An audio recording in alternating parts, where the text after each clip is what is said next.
What if the thing guiding your decisions right now isn't wisdom, but fear?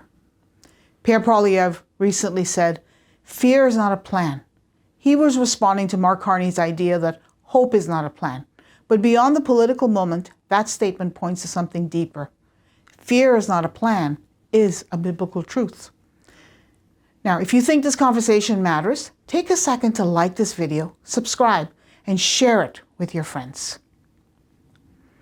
The thing with fear is that it doesn't just sit quietly in the background. It tends to take over. It pushes us to move before we're ready, whispering, "You can't stay here, you got to do something." It rushes our thinking, it shrinks our patience, and it leaves no room to pause to seek wisdom. Fear demands answers right now, filling every gap of uncertainty with worst-case scenarios. It can feel like direction, but it's really just pressure. But faith does something very different. In Habakkuk, we read, "For the revelation awaits an appointed time. Though it linger, wait for it. It will certainly come and will not delay." Even when we can't see the answer, the prophet says, wait for it. It's on its way. Fear says, do something, anything, just don't wait. But God says, trust me, I am in control. When we're driven by fear, we try to control outcomes. But when we trust God, we learn to wait with confidence. Not because we know how things will work out, but because we know who is in control. It's not about looking to Him for solutions. It's just about looking at Him. And there lies the secret. We need to be looking at Him.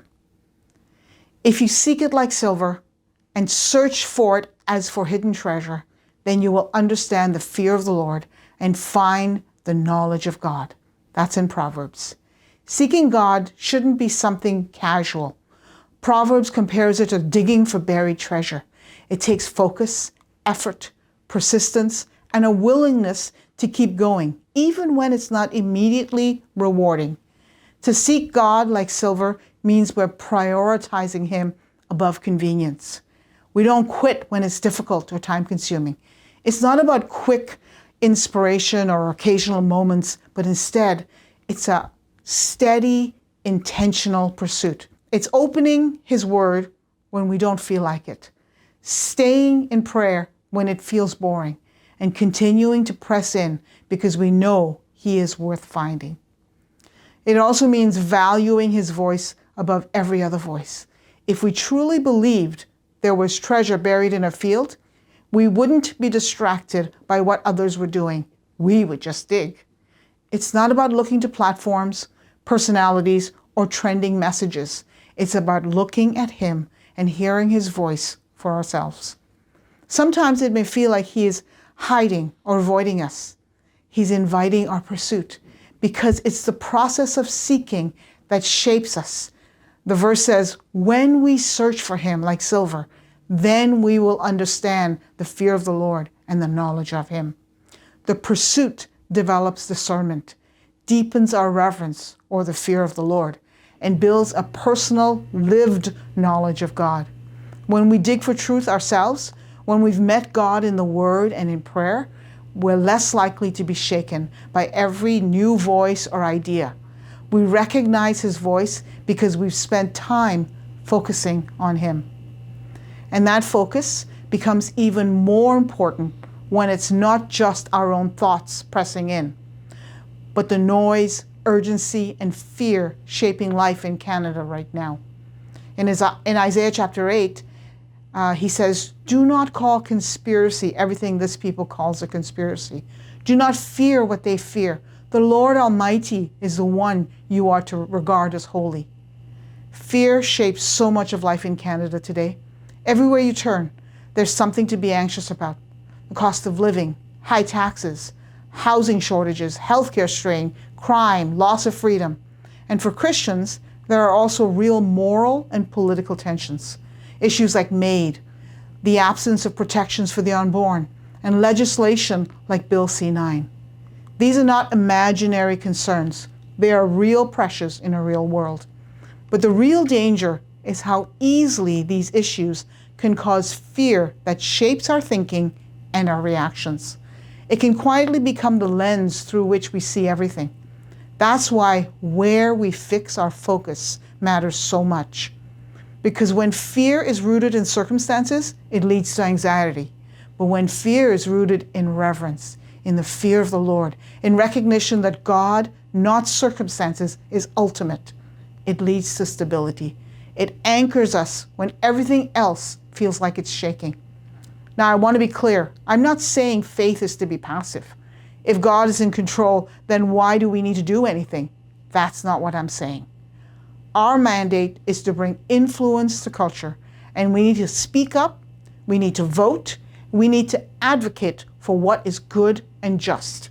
When a bill enters the House of Commons that does not adhere to biblical principles, we need to use all the tools in our toolbox to bring righteous influence. We need to call our MPs, sign those petitions, and pray. But here's the tension. What happens when things don't go the way we hope? Do we retreat? If our peace depends on outcomes, we will always be worried. But if our trust is in God, then even disappointment doesn't undo us. If Bill C-9 becomes law, all is not lost. Our God is not defeated. We are not defeated, because no policy, no leader, no decision overrides the sovereignty of our God. And as the song says, even when we can't see it, He is still working. In searching for solutions, we often look to a leader, a ministry, or someone else to give us the answers we so desperately need. We want clarity handed to us, reassurance spoken over us, direction packaged in a way that feels certain and immediate. But God is inviting us into something deeper than that. He's saying, come and seek me for yourself. Not secondhand, not only through others, but personally, directly, rooted in relationship with Him. Because while God does speak through people, He's not limited to them. He's calling us into a living dependence where we learn to hear Him, know Him, and walk with Him ourselves. Fear pulls us toward urgency, control, and dependence on everything except God. But God is calling us out of that cycle and into something better: trust, relationship, and personal pursuit of Him. Because when we seek Him with all of our hearts, we don't just find answers, we find Him. And this is what steadies us more than anything else. Because peace isn't found in having control or knowing the answers. It's found in knowing the one who does. I'm Marilyn Byberg with the National House of Prayer. We'll see you next time.